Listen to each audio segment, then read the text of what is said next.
The lights in the war room flickered as Commander Vexthal clicked his 4 claws against the metal table. His dark blue shell gleamed under the harsh lights of the Zephyrian battleship Void Striker. Around him, 30 of his best warriors sat. In perfect rows, their black eyes focused on the large screen at the front of the room.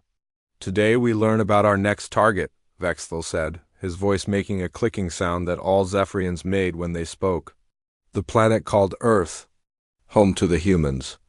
Lieutenant Crickstal stepped forward, his own blue shell marked with the scars of many battles. He pressed a button and the screen came to life. Images of Earth appeared, showing green and blue colors that looked strange to the aliens who came from a world of red rocks and purple skies.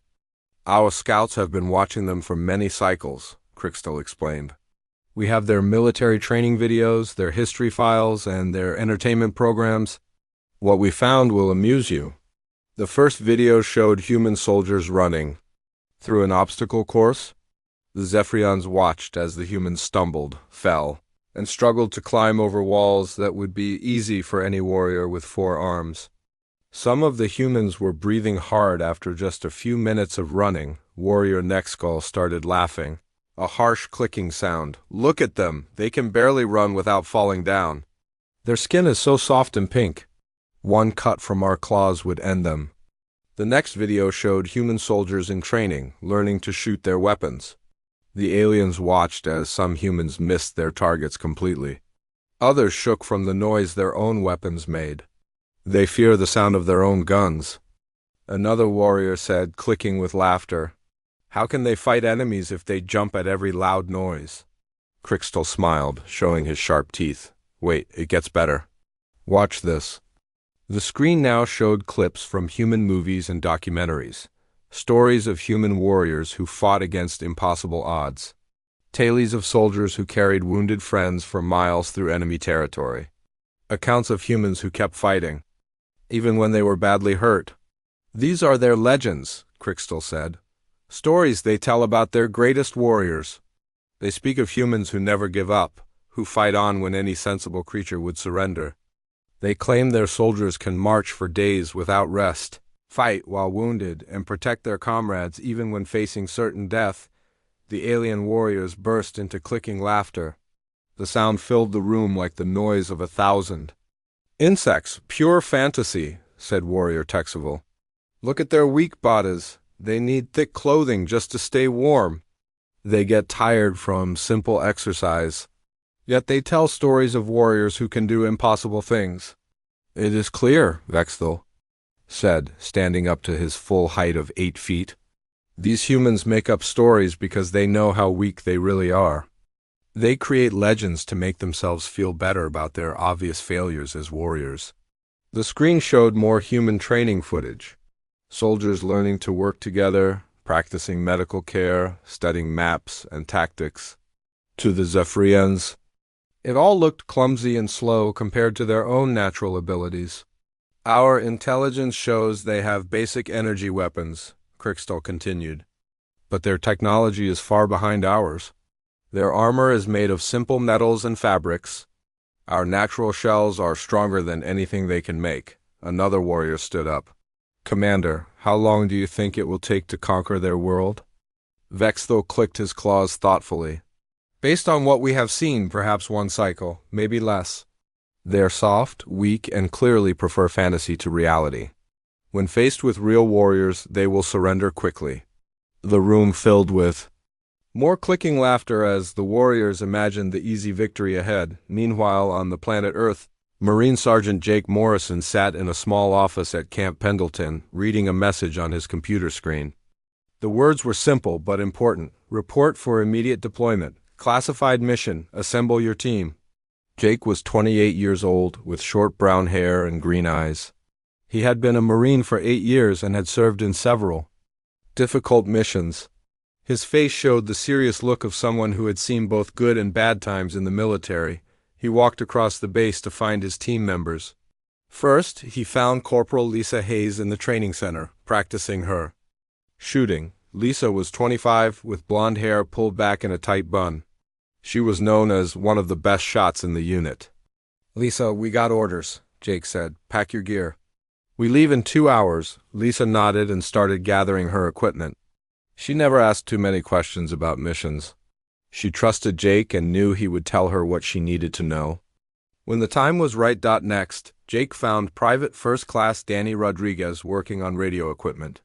Danny was 22 with dark hair and a quick smile. He was the team's communications expert and could fix almost any electronic device. "Danny, mission time," Jake said. "Get your gear ready.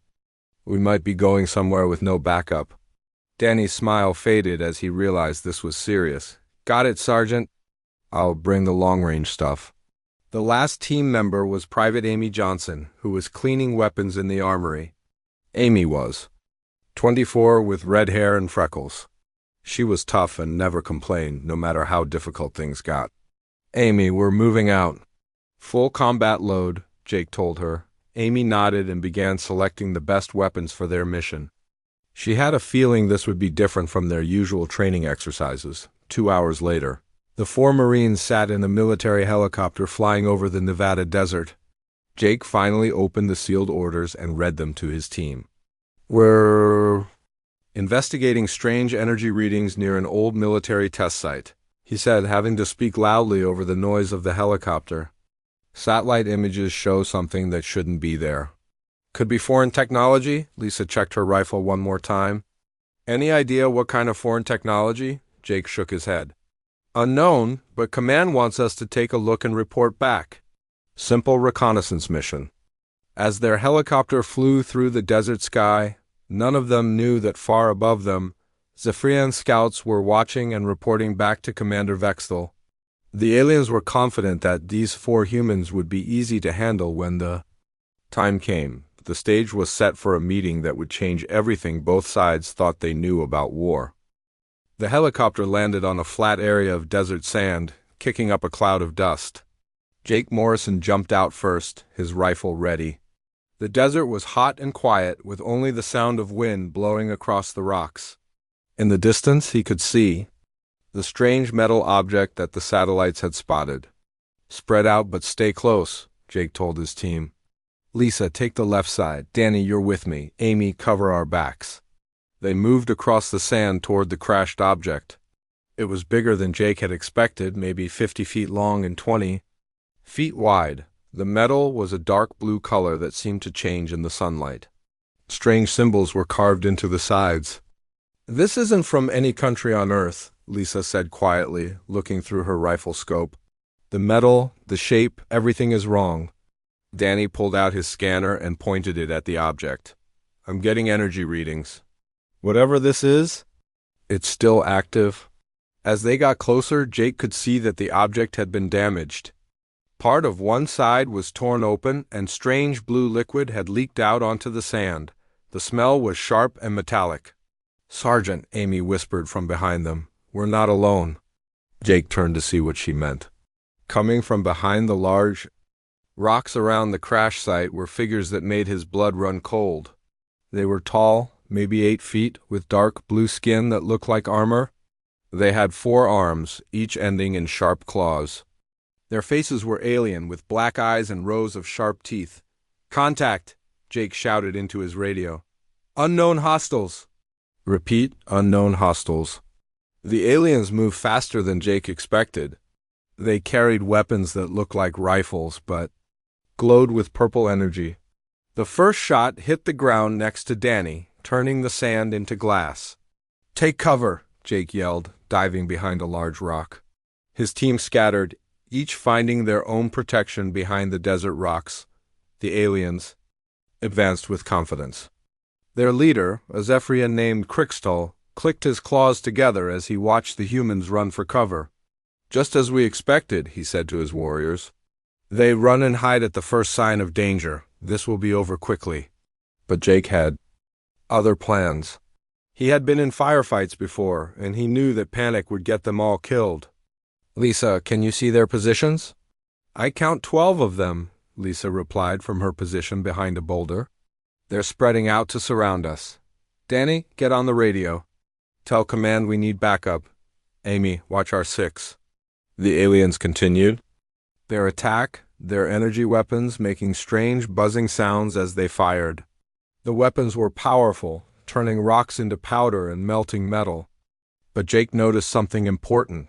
The aliens were shooting like they expected the humans to just give up. "They're not taking real cover," Jake told his team. "They think we're going to surrender. Let's show them they're wrong." Jake raised his rifle and fired 3 quick shots at the nearest alien. The bullets hit the creature in the chest, and it fell backward with a clicking scream.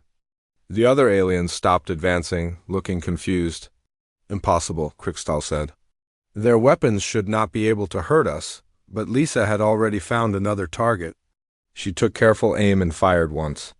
Her bullet hit an alien in the head, dropping it instantly. The aliens began to take the fight more seriously. The battle became more intense.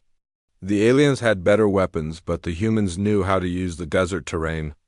Jake moved from rock to rock, always staying low, always. Finding new angles to attack from. Amy proved that human toughness was not just a legend. An alien energy blast hit her in the shoulder, burning through her uniform and leaving a painful wound. Instead of falling down or giving up, she gritted her teeth and kept fighting. "I'm hit, but I'm good," she called out, switching her rifle to her other hand and continuing to fire. Danny also showed what humans could do under pressure. His leg was injured when falling rocks hit him during an alien attack. The pain was bad, but he kept working on his radio equipment, trying to call for help while also providing cover fire for his team. The aliens were learning that their intelligence about humans was very wrong. These creatures did not run when hurt. They did not surrender when outnumbered. They fought harder when things got worse. Krikstal watched in growing concern as his warriors fell to human weapons. "These are not the weak creatures from our reports," he said into his communicator. "Send reinforcements. Send the commander." Jake realized they were in serious trouble.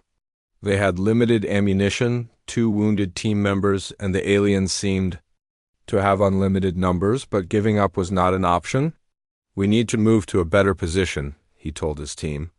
"There's a canyon about 200 yards north. We can defend better there." "I can't run on this leg," Danny said, looking at his injured limb. "Then I'll carry you," Jake replied without hesitation. "We leave no one behind." The movement to the canyon was dangerous. The aliens fired constantly, their energy weapons lighting up the desert like a deadly light show. But Jake proved that human legends were based on real actions.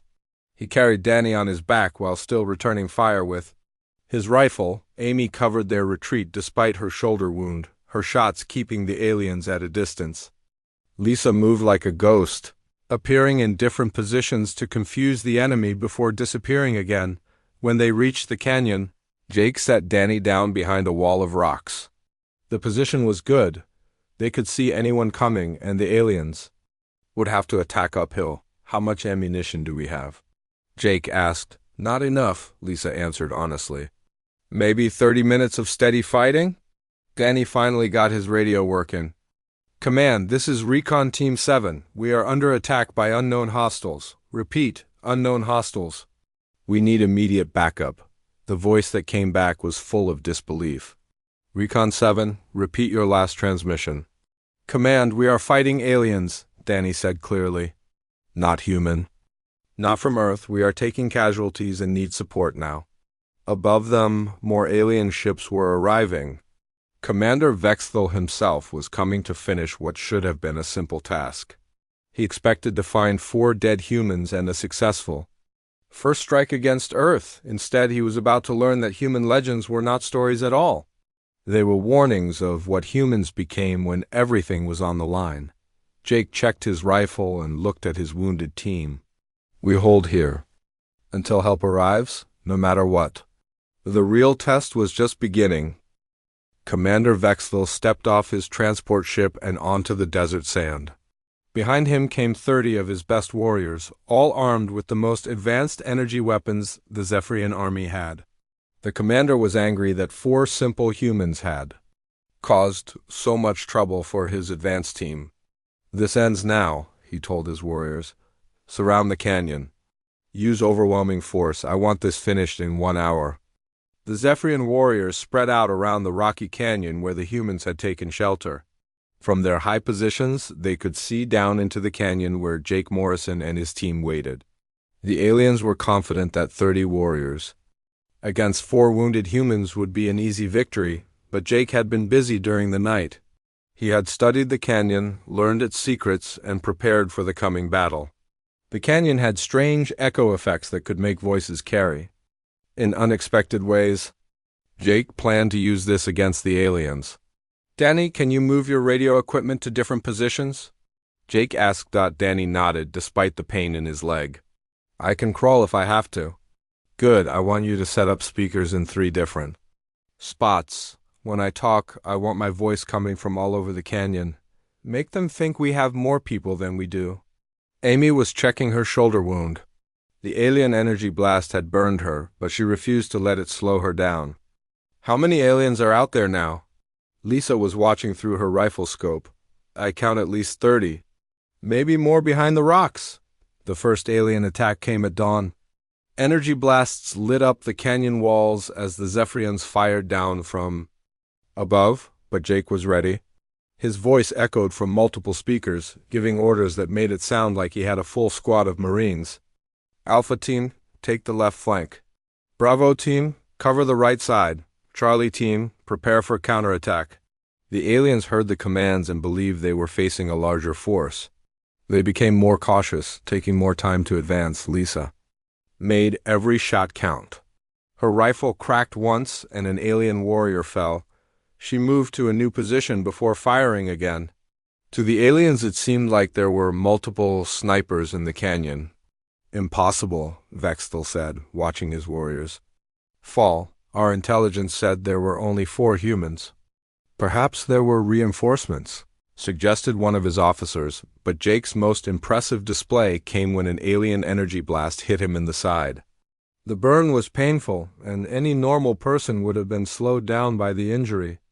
Instead, Jake seemed to become more focused, more determined. He moved through the canyon like a shadow, appearing in different positions to fire at the aliens. His teammates watched in amazement as their sergeant continued to fight, coordinate their defense, and care for their wounds, all while bleeding from his own injury. "Sergeant, you need to rest," Amy said when Jake stopped to check on her shoulder. "I'll rest when we're safe," Jake replied, reloading his rifle. "How's your ammunition?" "Getting low," she admitted. Jake had already thought of this problem. During the night, he had searched the canyon and found old military equipment left from previous training exercises. He had Amy help him build improvised explosive devices from the materials they found. "We can't outshoot them," Jake told his team, "but we can outsmart them." Danny, despite his injured leg, climbed up the canyon walls during the dark hours. His communications training had taught him about electronics, and he rigged motion sensors connected to Jake's improvised explosives. When the aliens tried to sneak into the canyon the next morning, they triggered the explosives. The blasts echoed through the canyon, causing rock slides that blocked some of the alien advance routes. Amy proved that human endurance was not just a story. With her wounded shoulder, she climbed to high positions in the canyon to spot for Lisa. She stayed in these painful positions for hours, calling out alien locations even though every movement hurt. The aliens began to whisper among themselves. These humans were not behaving like the weak creatures from their intelligence reports. They were acting like the legendary warriors from the human stories the aliens had mocked. "They fight like demons," one Zephyrian warrior said to another. "The injured one still fights. The leader appears everywhere at once. The female with the long-range weapon never misses." Commander Vexthal was beginning to understand that something was very wrong with their information about humans. He watched Jake Morrison move through the canyon, wounded but still fighting, still leading his team, still finding ways to hurt the superior alien force. On the second day of the siege, Jake did something that made the aliens truly afraid. He left the safety of the canyon during the night and attacked their camp. Moving silently through the darkness, he destroyed their communication equipment and eliminated 2 sentries before disappearing back into the canyon. The aliens had superior technology, better weapons, and more warriors. But Jake had something they did not understand: the human refusal to give up. Every time the aliens thought they had won, the humans found a new way to fight back. Lisa continued to make impossible shots from positions the aliens thought could not be reached. Amy kept providing intelligence and support despite her injury. Danny maintained their communications and helped coordinate their defense while barely able to walk. But it was Jake who truly terrified the alien commander. Vexthal realized he was watching the birth of a human legend. This sergeant, wounded and outnumbered, was performing exactly the kind of impossible feats that the aliens had dismissed as fantasy. "Sir," one of the Zephyrian warriors said to his commander, "we have lost 15 warriors." The humans show no signs of surrender. Vexthal clicked his claws nervously. "How is this possible?" "There are only 4 and wounded." "Perhaps," the warrior said quietly, "their legends are not stories at all." The commander stared down at the canyon where Jake Morrison was still fighting, still protecting his team, still finding ways to hurt an enemy that should have crushed him easily. For the first time in his military career, Vexthal felt something he had never experienced. Before, when fighting humans, he felt afraid. The human legends were not fantasies. They were documentation of what humans became when everything was on the line, and Jake Morrison was proving that right now, one wounded Marine at a time. Commander Vexthal stood in his command tent, staring at the casualty reports on his screen. 3 days of fighting against 4 humans had cost him 15 warriors. 15 of his best soldiers, dead or wounded by creatures that should have been easy to defeat. "This is impossible," he said to himself, clicking his claws against the metal table. "They are only 4. We are many." Lieutenant Crickstall entered the tent, his blue shell marked with new battle scars. "Commander, the warriors are asking questions. They want to know why we cannot defeat these humans." Vexthal looked at his second-in-command. "What do you tell them?" "I tell them that humans are more dangerous than our intelligence reported." "But sir, some of the warriors are beginning to believe the human legends we saw in their entertainment programs." The commander's black eyes narrowed. "Those were stories, fiction, made-up tales to make themselves feel better about being weak." "Were they?" Crickstall asked quietly. "The human leader has been wounded 3 times. He should be dead or unable to fight. Instead, he seems to get stronger. He appears everywhere at once. He attacks our positions at night like a ghost." Vexthal had seen this himself. During the previous night's attack, he had watched Jake Morrison move through the alien camp like something from a nightmare. The human sergeant had destroyed their supplies, damaged their equipment, and killed 2 sentries before vanishing back into the canyon. "The female with the long-range weapon," Crickstall continued. "She has not missed a shot in 3 days. She hits targets that should be impossible to reach. Our warriors are afraid to show themselves because of her." This was also true. Lisa Hayes had turned her rifle into a weapon of terror for the alien troops. Every time a Zephyrian warrior exposed himself, her bullet found its mark. She had moved to positions that the aliens thought were impossible to reach, and she fired from angles that seemed to defy the laws of physics. "And the other 2, Crickstall added, "they continued to fight despite serious injuries. The male with the damaged leg still provides communications support and builds explosive devices. The female with the wounded shoulder climbs to high positions to spot for her teammates." Vexthal knew all of this. He had watched Danny Rodriguez drag himself to different positions in the canyon, setting up equipment while in obvious pain. He had seen Amy Johnson climb rocky walls with a wounded shoulder. Never complaining, always doing her job. "Sir," Crickstall said carefully, "what if the human legends are not stories at all?" That night, Vexthal decided to see for himself. He took a small group of warriors and moved closer to the canyon to observe the humans directly. What he saw changed. Everything he thought he knew about human nature. Jake Morrison was moving through the canyon, checking on his team members. The human sergeant had been wounded in the side, the arm, and the leg during 3 days of fighting. Any Zephyrian warrior with such injuries would be in the medical tent, unable to continue fighting, but Jake was not only fighting, he was leading. He carried ammunition to his teammates. treated their wounds with supplies from their medical kit, and continued to coordinate their defense.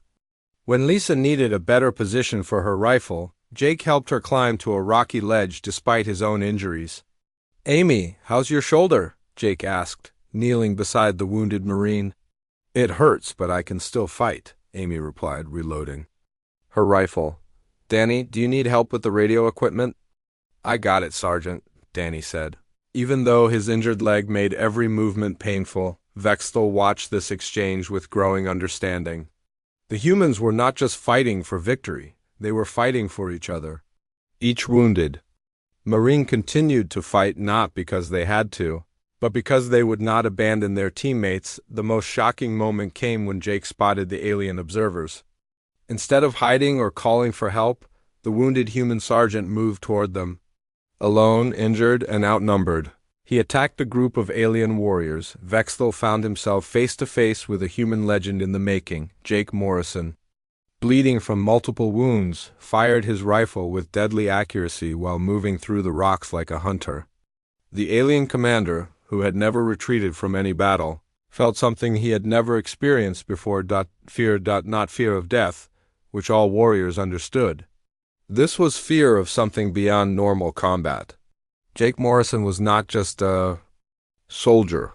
He was becoming something mythical, something that would be talked about in stories for generations. The human sergeant wounded 2 alien warriors and forced the rest to retreat before disappearing back into the canyon. He had attacked a superior force alone while injured and won. "Commander," one of the warriors said as they retreated, "that human fights like the demons from our ancient stories."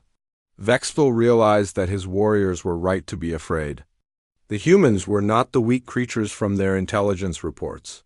They were the living proof that human legends were not fantasies but documentation of what humans could become when everything was on the line. Back in his command tent, Vexthal called for his communications officer. "I need to send a message to the High Command." "What should the message say, sir?" Vexthal thought about Jake Morrison, wounded but still fighting, still leading, still protecting his team. He thought about Lisa Hayes making impossible shots day after day. He thought about Amy Johnson and Danny Rodriguez continuing to fight despite serious injuries. "Tell them that our intelligence about humans was completely wrong," he said finally.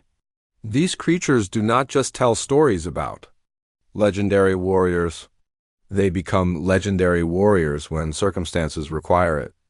The communications officer looked confused. "Sir, should we request more reinforcements?"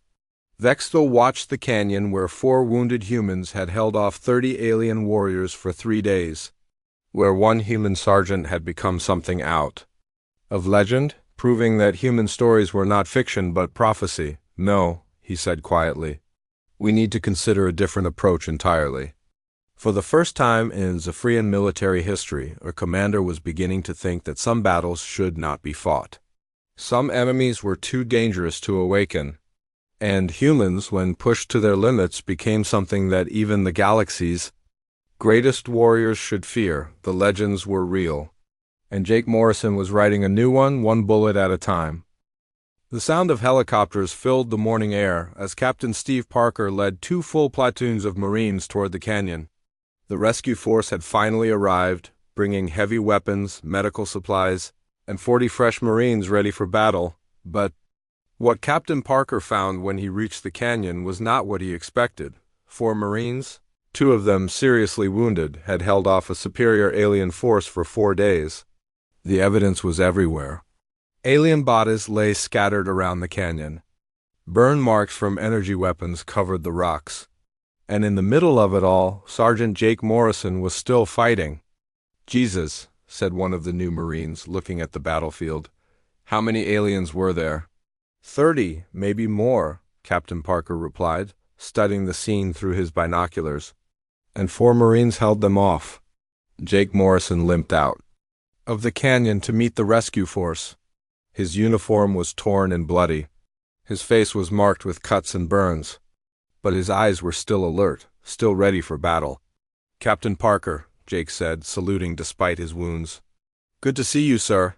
"Morrison, what's your status?" Captain Parker asked, returning the salute.